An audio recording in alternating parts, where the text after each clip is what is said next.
Sewerage ਦਾ ਤੇ ਪਾਣੀ ਦਾ ਨਿਜ਼ਾਮ ਸੰਭਾਲਣ ਵਾਲੇ ਆਪਸ ਦੇ ਵਿੱਚ ਲੜ ਪਏ। ਪਹਿਲੇ ਇਲੈਕਸ਼ਨ ਹਾਰੇ, ਫਿਰ ਦਫ਼ਤਰ ਦੇ ਉੱਤੇ ਹਮਲਾ ਕਰ ਦਿੱਤਾ।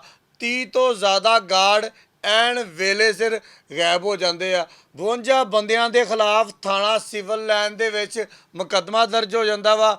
ਵਾਸਾ ਦੇ ਵਿੱਚ ਆਖਰ ਕਿਹੜੀ ਸ਼ੈ ਦੀ ਲੜਾਈ ਚੱਲਦੀ ਪਈ ਆ, ਤੁਹਾਨੂੰ ਸਾਰੀਆਂ ਗੱਲਾਂ ਖੁੱਲ੍ਹ ਖੁਲਾ ਕੇ ਦੱਸਾਂਗੇ। ਜੂਨ ਦੇ ਮਹੀਨੇ ਦੇ ਵਿੱਚ ਦੋ ਗਰੁੱਪਾਂ ਦੇ ਇਲੈਕਸ਼ਨ ਹੁੰਦੇ ਆ। ਇੱਕ ਗਰੁੱਪ ਇਲੈਕਸ਼ਨ ਜਿੱਤ ਜਾਂਦਾ ਵਾ, ਦੂਸਰਾ ਗਰੁੱਪ ਇਲੈਕਸ਼ਨ ਹਾਰ ਜਾਂਦਾ ਵਾ। ਹਾਰ ਜਿੱਤ ਇਲੈਕਸ਼ਨ ਦਾ ਹਿੱਸਾ ਹੁੰਦੀ ਆ। ਇੱਕ ਗਰੁੱਪ ਹੈਗਾ, ਉਹਦੇ ਸਦਰ ਦਾ ਨਾਮ ਹੈ ਜੀ ਮੀਆਂ ਮਕਸੂਦ। ਦੂਸਰਾ ਗਰੁੱਪ ਆ ਜੀ, ਉਹਦੇ ਸਦਰ ਦਾ ਨਾਮ ਹੈ ਜੀ ਅਦਨਾਨ ਰੰਧਾਵਾ। ਮੀਆਂ ਮਕਸੂਦ ਗਰੁੱਪ ਇਲੈਕਸ਼ਨ ਜਿਹੜਾ ਵਾ ਭਾਰੀ ਅਕਸਰੀਅਤ ਦੇ ਨਾਲ ਜਿੱਤ ਜਾਂਦਾ ਵਾ, ਦੂਜਾ ਗਰੁੱਪ ਹਾਰ ਜਾਂਦਾ ਵਾ। ਸੁਣਨ ਦੇ ਵਿੱਚ ਇਹੀ ਆਇਆ ਕਿ ਪਲਾਨ ਕਰਕੇ ਅਦਨਾਨ ਰੰਧਾਵਾ ਗਰੁੱਪ ਨੇ ਦਫ਼ਤਰ ਦੇ ਵਿੱਚ ਬੈਠਿਆ ਹੋਇਆ ਮੀਆਂ ਮਕਸੂਦ ਗਰੁੱਪ ਦੇ ਉੱਪਰ ਹਮਲਾ ਕਰ ਦਿੱਤਾ। ਖੈਰ ਜੀ, ਮੁਕੱਦਮਾ ਜਿਹੜਾ ਵਾ ਉਹ ਦੋਨਾਂ ਫਰੀਕੈਨ ਦੇ ਉੱਪਰ ਦਰਜ ਹੋਇਆ ਵਾ, ਲੇਕਿਨ ਇੱਕ ਫਰੀਕ ਦਾ ਮੌਕਫ ਸਾਹਮਣੇ ਆ ਗਿਆ ਵਾ, ਕਿਉਂਕਿ ਉਹਨਾਂ ਨੇ ਥਾਣੇ ਦੇ ਵਿੱਚ ਆਪਣੀ ਦਰਖਾਸਤ ਦੇ ਦਿੱਤੀ ਆ। ਦਰਖਾਸਤ ਦੇ ਵਿੱਚ ਮੌਕਫ ਅਖਤਿਆਰ ਕੀਤਾ ਗਿਆ ਵਾ ਕਿ ਅਸੀਂ ਦਫ਼ਤਰ ਬੈਠੇ ਹੋਏ ਸੀ, ਹਾਰਨ ਵਾਲਾ ਗਰੁੱਪ ਬਾਹਰੋਂ ਪ੍ਰਾਈਵੇਟ ਬੰਦੇ ਲੈ ਕੇ ਆਇਆ ਵਾ, ਉਹਨਾਂ ਨੇ ਆ ਕੇ ਸਾਡੇ ਦਫ਼ਤਰ ਦੇ ਉੱਪਰ ਹਮਲਾ ਕਰ ਦਿੱਤਾ ਵਾ, ਜਿਹਦੀ ਵੀਡੀਓ ਵੀ ਮੌਜੂਦ ਆ, ਐਨੀ ਸ਼ਾਹਿਦੀਨ ਵੀ ਮੌਜੂਦ ਆ ਕਿ ਤਕਰੀਬਨ 30 ਤੋਂ ਜ਼ਿਆਦਾ ਬੰਦੇ ਵਾਸਾ ਦੇ ਦਫ਼ਤਰ ਦੇ ਵਿੱਚ, ਜਿਹੜਾ ਯੂਨੀਅਨ ਦਾ ਦਫ਼ਤਰ ਬਣਿਆ ਹੋਇਆ ਵਾ, ਉੱਥੇ ਆ ਕੇ ਮੀਆਂ ਮਕਸੂਦ ਔਰ ਉਹਦੇ ਸਾਥੀਆਂ ਦੇ ਉੱਪਰ ਹਮਲਾਵਰ ਹੋ ਜਾਂਦੇ ਆ। ਉਸ ਤੋਂ ਬਾਅਦ ਮੌਕੇ ਤੋਂ ਫਰਾਰ ਵੀ ਹੋ ਜਾਂਦੇ।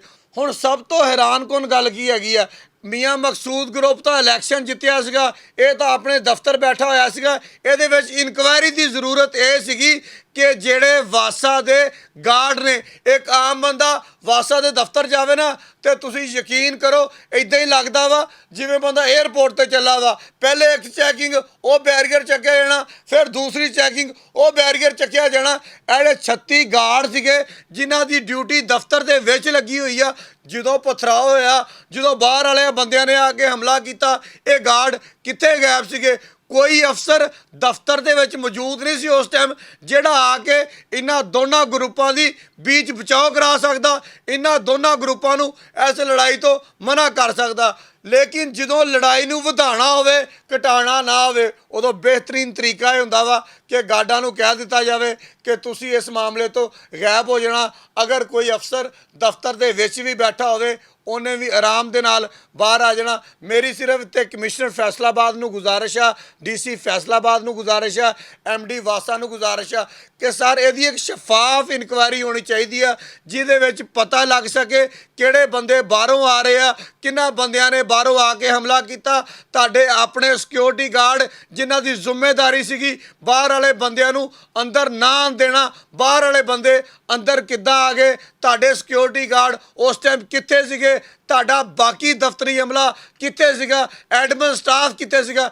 ਐਡਮਿਨ ਸਾਹਿਬ ਨੇ ਫੌਰੀ ਤੌਰ ਤੇ FIR ਤਾਂ ਦਰਜ ਕਰਵਾ ਦਿੱਤੀ, ਲੇਕਿਨ ਇਹ ਆਪਣੇ ਸਿਕਿਉਰਿਟੀ ਗਾਰਡਾਂ ਕੋਲ ਨਹੀਂ ਪੁੱਛਿਆ, ਇਹ ਆਪਣੇ ਬੰਦਿਆਂ ਕੋਲ ਨਹੀਂ ਪੁੱਛਿਆ ਕਿ ਜਨਾਬ ਤੁਹਾਡੀ ਡਿਊਟੀ ਸਿਕਿਉਰਿਟੀ ਦੀ ਆ। ਅਗਰ ਬੰਦੇ ਬਾਹਰੋਂ ਅੰਦਰ ਆ ਕੇ ਹਮਲਾਵਰ ਹੋ ਰਹੇ ਆ, ਚਾਹੇ ਉਹ ਕੋਈ ਵੀ ਗਰੁੱਪ ਆਇਆ ਹੋਵੇ, ਜਿਹਨੇ ਵੀ ਆ ਕੇ ਹਮਲਾ ਕੀਤਾ ਹੋਵੇ, ਬਾਹਰੋਂ ਪ੍ਰਾਈਵੇਟ ਬੰਦਿਆਂ ਨੇ ਆ ਕੇ ਕਿਸ ਤਰ੍ਹਾਂ ਹਮਲਾ ਕਰ ਦਿੱਤਾ। ਖੈਰ ਜੀ, ਇਸ FIR ਤੋਂ ਪਹਿਲੇ ਮੇਰੇ ਖਿਆਲ ਦੇ ਨਾਲ ਇੱਕ ਪ੍ਰੋਪਰ ਇਨਕੁਆਇਰੀ ਹੋਣੀ ਚਾਹੀਦੀ ਸੀ, ਲੇਕਿਨ FIR ਤੋਂ ਬਾਅਦ ਵੀ ਇਹਦੀ ਇਨਕੁਆਇਰੀ ਹੋਣਾ ਬਹੁਤ ਜ਼ਰੂਰੀ ਆ ਕਿ ਕਿਹੜੇ ਫਰੀਕ ਨੇ ਕਿਹਦੇ ਉੱਪਰ ਕਿਸ ਟਾਈਮ ਕਿਸ ਤਰ੍ਹਾਂ ਹਮਲਾ ਕੀਤਾ, ਤਾਂ ਕਿ ਅਸਲ ਹਕਾਇਕ ਆਵਾਮ ਨੂੰ ਦੱਸੇ ਜਾ ਸਕਣ।